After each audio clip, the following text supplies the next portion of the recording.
Hello বন্ধুরা, আমার channel ইচ্ছে মতোতে তোমাদের সকলকে স্বাগত।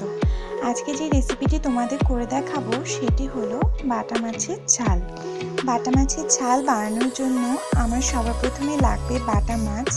আমি এখানে 4টে বাটা মাছ নিয়েছি এবং এগুলোকে আঁশ ছাড়িয়ে ধুয়ে ভালো করে কেটে পরিষ্কার করে নিয়েছি। তোমরা যদি কেউ মাছটা কাটতে না জানো তাহলে আমার ডিসক্রিপশনে যাবে এবং সেখানে আমি ভিডিওর লিংক দিয়ে রেখেছি, সেটি দেখে তোমরা মাছটা কাটা শিখে নিতে পারো। আর এখানে নিয়েছি সামান্য পরিমাণ রসুন, আদা আর খুবই অল্প টমেটো নিয়েছি। টমেটো বেশি দিলে টক হয়ে যায়, তাই অল্পই নিয়েছি। 2টো কাঁচা লঙ্কা নিয়েছি আর এখানে 2টো পেঁয়াজ নিয়েছি। পেঁয়াজগুলো একদম ছোট সাইজের। আর এখানে আরেকটা এক্সট্রা আমি ছোট পেঁয়াজ নিয়েছি, যেটা কুচি করে কেটেছি। এটা আমি পরে মাছটা রান্না করার সময় দেব। এবার আমি ওই কুচনো পেঁয়াজ ছাড়া বাকি পেঁয়াজ এবং রসুন, আদা, টমেটো, লঙ্কা সবগুলো একটা মিক্সিং জারে নিয়ে নিচ্ছি। এটা আমি সবগুলো একসাথে পেস্ট করে নেব।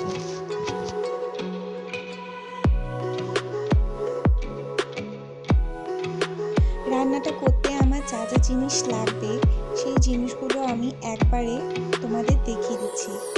এখানে আমার লাগবে কালো জিরে, লঙ্কা গুঁড়ো, জিরে গুঁড়ো, ধনে গুঁড়ো, হলুদ, লবণ, আর এখানে যে আমি পেস্টটা বানিয়েছি সেই পেস্টটা, আর এখানে আমার লাগবে সর্ষের তেল।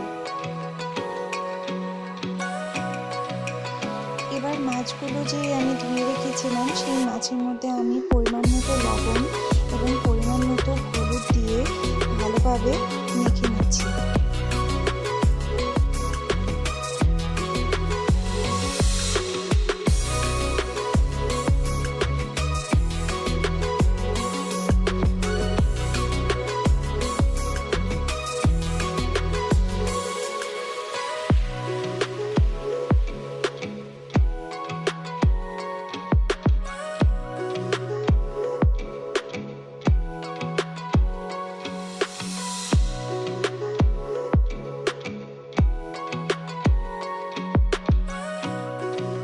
এবার উনুনে কড়াই বসিয়ে পরিমাণ মতো সর্ষের তেল দিয়ে দিচ্ছি। তেলটা ভালো মতো গরম হয়ে গেলে তার মধ্যে আমি মাছগুলো এক এক করে ছেড়ে দেব।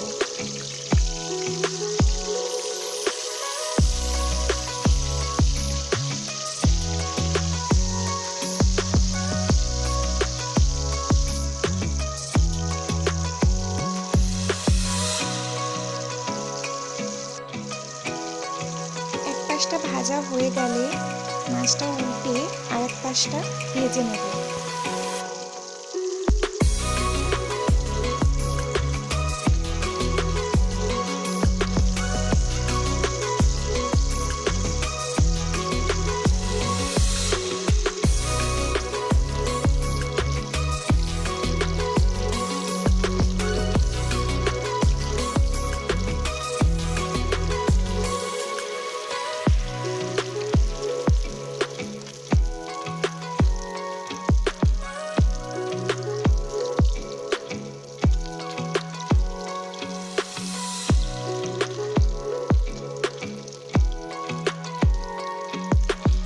মাছগুলো এমনভাবে ভাজতে হবে যাতে ভিতরে কাঁচা না থেকে যায়, আবার উপর দিকটা বেশি পুড়েও না যায়।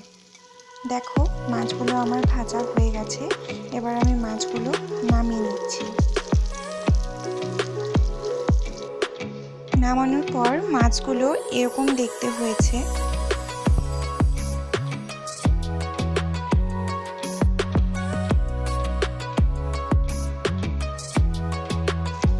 মাছ ভাজার পর যতটুকু তেল আমার রয়ে গেছে সেই তেলেই আমি রান্নাটা করব। এবার ওই তেলের মধ্যেই আমি কিছুটা পরিমাণ কালো জিরা ফোড়ন দিয়ে দিচ্ছি। তারপরে দিয়ে দিচ্ছি কুচনো পেঁয়াজগুলো। এবার আমি পেঁয়াজ ও কালো জিরাটাকে হালকা ভেজে নিচ্ছি। পেঁয়াজটা হালকা ভাজা হয়ে গেলে এর মধ্যে যে আমি পেস্ট করে রেখেছিলাম সেই পেস্টটা আমি দিয়ে দিচ্ছি।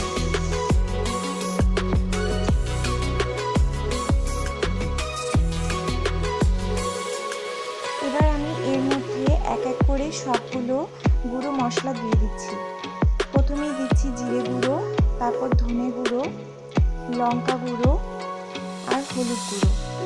এবার দিয়ে সবগুলো ভালোভাবে মিশিয়ে নিচ্ছি। এবার মশলাটাকে ততক্ষণ ভাজবো যতক্ষণ মশলা থেকে ভালোভাবে তেল না বেরিয়ে যায় এবং মশলাগুলো ভালো মতো ভাজা না হয়।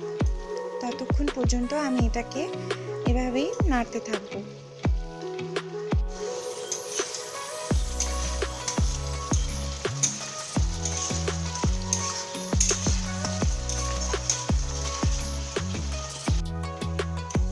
এখন তোমরা দেখতে পাচ্ছ যে মশলা থেকে পুরো জলটা শুকিয়ে গেছে এবং মশলাটা প্রায় ভাজা হয়ে গেছে ও এর মধ্যে থেকে হালকা তেলও বেরোতে শুরু করেছে। এবার আমি এর মধ্যে হালকা অল্প একটু চিনি দিয়ে দিচ্ছি। চিনিটা অপশনাল, আমি চিনিটা স্বাদের জন্য দিয়েছি, তোমরা চাইলে নাও দিতে পারো। মশলাটা ভালোভাবে ভাজা হয়ে গেছে। এবার আমি এর মধ্যে দিয়ে দিচ্ছি পরিমাণ মতো জল।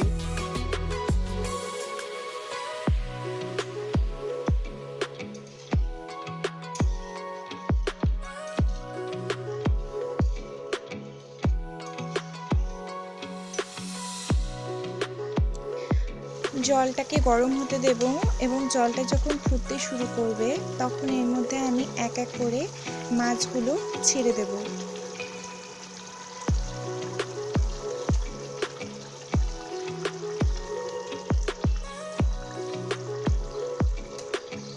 মাছগুলোকে ভালোভাবে ঝোলের মধ্যে ডুবিয়ে দিতে হবে। এবার সবশেষে দিয়ে দিচ্ছি পরিমাণ মতো লবণ। লবণ শুধু আমি মাছটা ভাজার সময় দিয়েছিলাম। লবণটা ভালোভাবে ঝোলের সাথে মিশিয়ে নিচ্ছি।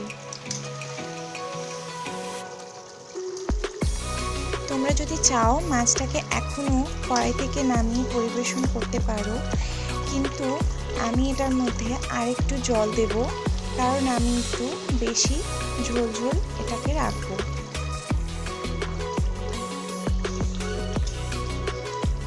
এভাবেই এটাকে 2-3 মিনিট রাখলে ঝোলটা ফুটতে শুরু করবে এবং রান্নাটি আমার হয়ে যাবে।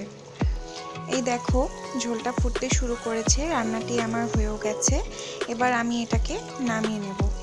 তোমরা বাড়িতে ট্রাই করে দেখবে এবং আমাকে অবশ্যই জানাবে কেমন হয়েছে।